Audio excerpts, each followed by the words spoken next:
There are a number of questions lurking around the gigantic pile of Elder Scrolls lore. I'm going to help to answer some of them. All the sources for this information can be found in my website in the link below. Apologies for any background noise. First question, what is Kime? Kime is the ability to change the world around you, to change reality, break natural laws, and bypass all known limitations.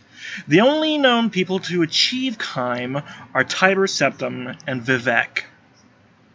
Tiber Septim used Kime to change Cyrodiil from a jungle rainforest into the grasslands you see today, whilst Vivec used it to teach his people how to breathe water, and then subsequently flooded Morrowind to repel the Akaviri invaders in the Second Era 572. To achieve Kime, one must learn that all of existence is in the shape of a wheel, and that when you look at that wheel from the side, it is a tower, an eye. This means that everything is everything, all is one is all, but then you must subsequently separate yourself from that one is all mentality, and separate your individuality from that of existence.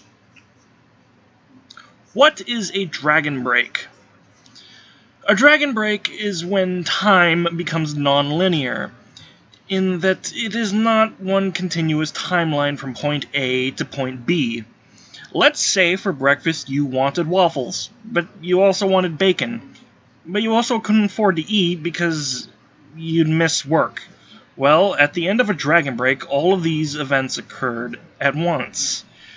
You had your waffles, you had your bacon, you made it to work, but you also missed work. 5 known dragon breaks are known to have occurred.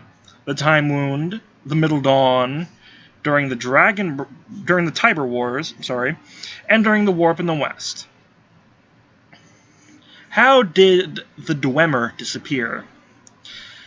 It is not canon, however, there is a very popular lore theory stating that the Dwemer fused with Numidium after Kagrenac hit the heart of Lorkhan with Sunder and Keening.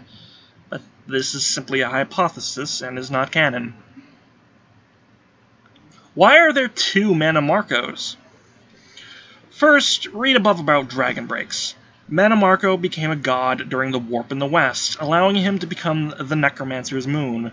But he also did not become a god, and so there is a mortal Mannimarco still in existence on Nirn. Did the dragons go extinct? No. This is a misconception by many Skyrim players. There were in fact a few dragons still alive in a few games. Skakmat was in Daggerfall. Nathalalargus was in Redguard. Abilok is said to known to be still alive somewhere, and not to mention Parthenax was in Skyrim. Who is Talos? Talos is actually an entirely new being made up of a combination of 3 souls: Tiber Septim, Zern Arctus, and Ysmir Wolfhearth, after their souls combined within the gem known as the Mantella, which was originally planned to replace the Heart of Lorkhan as Numidium's power source.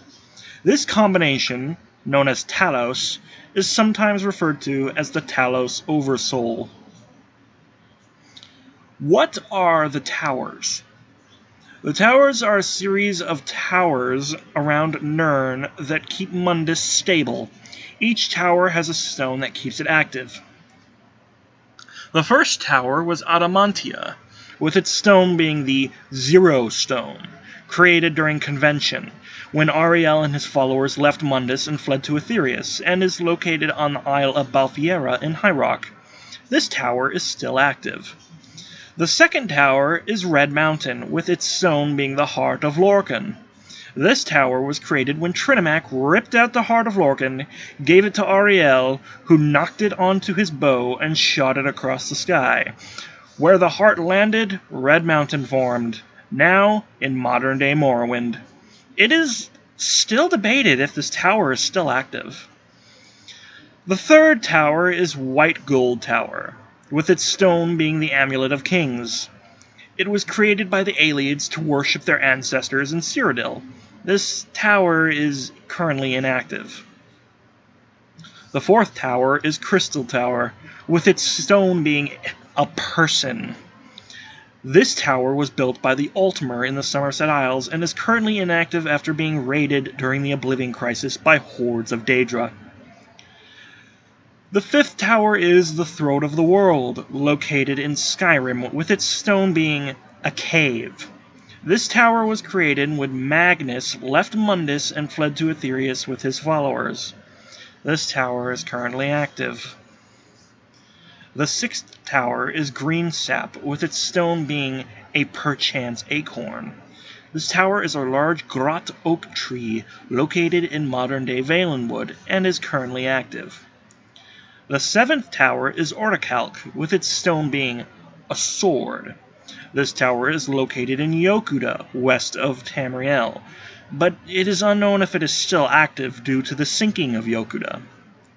The eighth tower is Numidium, with its stone being the Mentella. It was created by the Dwemer in Morrowind and is currently inactive, though it is possible for it to be reawoken once again. There are other possible towers, those being the Coral Tower of Thros, the Clockwork Tower within Sothasil's Clockwork City, Kapora Tower, located on the Isle of Artaeum in the Somerset Isles, the Iron Tower of Orsinium, the Lunar Lattice / Jachage, the Shadow Tower in Umbriel, and its stone being the Ingenium, the Cecellum Arden Sul in the Shivering Isles, the Pillar Palace of Mephala, located within the Spiral Skein, and Mirkwood. Who is the original Time God? The original Time God was known as Akka.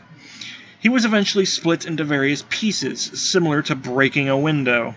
These pieces would gain individual identities, those of which include Akatosh, Ariel, Alduin, Alkosh, and Ruptega. What's up with the Red Guards anyway? Red Guards are from a previous Kalpa. A Kalpa is an alternate version of Nirn in the past or future. Redguard and Yokuda came from a previous Kalpa, while it is theorized that Alkavir comes from a future Kalpa. The Red Guards were able to do this by moving at strange angles. Thank you for watching this video, and I hope you learned something new. If not, look forward to another video. You never know when I might post.